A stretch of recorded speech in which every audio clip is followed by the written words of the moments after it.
उसका कोई खास मजहब होता है, वो इंसानियत के लिए होती है और पूरी दुनिया के लिए होती है। पैगंबर साहब की जीवनी को अगर आप उठाकर देखें तो उसमें ऐसी कई कई बातें हैं जो जितनी अरब वाले के लिए उपयोगी हैं उतनी रूस वाले के लिए भी जरूरी हैं और उतनी हिंदुस्तान के लिए जरूरी हैं। राजीव जी, आतंकवाद और इस्लाम को जोड़कर देखा जा रहा है, इस पर ये धार्मिक पुस्तकें कुरान या मोहम्मद साहब का, इनके ऊपर क्या कहना है? देखिए, इसमें मैं सिर्फ एक बात कहूँगा, कुरान की कोई भी अगर आप आयत उठाकर देख लीजिए, किसी भी सूरह को पढ़ लीजिए, उसमें कहीं पर भी आतंकवाद का समर्थन नहीं किया गया है।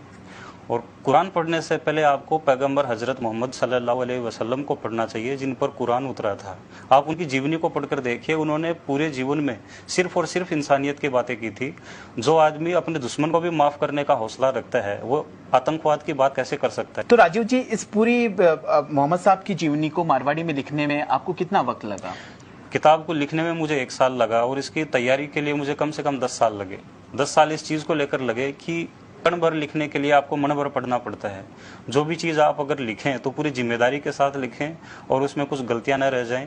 तो इसके लिए 10 साल तक मैंने सिर्फ और सिर्फ पढ़ाई की। जो विश्व के बड़े बड़े जो विद्वान हैं उनको पढ़ा और उनकी किताबें पढ़ने के बाद जैसा मैंने समझा उसको अपने नज़रिए से बयान किया है। तो 1 साल मुझे लिखने में लगे और 10 साल जो है इसकी तैयारी करने में और लगे। इस किताब को लिखने की प्रेरणा आपको किन से मिली?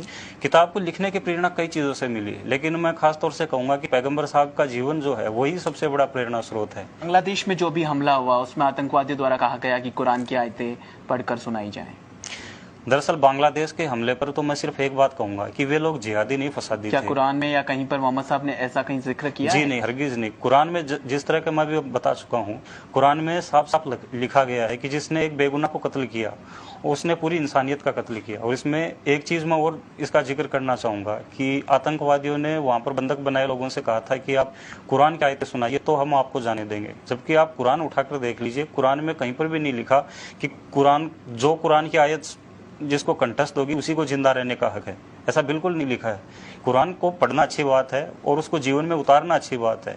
कुरान को रटना भी एक हद तक समझ में आता है कि बिल्कुल अच्छी बात है, लेकिन ये कहाँ तक सच है कि अगर आप कुरान की आयतें नहीं सुनाएंगे तो हम आपका जो है गर्दन कलम कर देंगे। ये तो बिल्कुल जो शैतान का काम है। तो राजीव जी, आपको फिर से बहुत बहुत शुभकामनाएं मोहम्मद साहब की जीवनी को मारवाड़ी में लिखने के लिए, और हमारी ओर से बहुत बहुत शुभकामनाएं। तो पत्रिका की खास पेशकश में फिलहाल इतना ही। देश और प्रदेश की ताजा खबरों के लिए देखते रहिए पत्रिका टीवी। नमस्कार।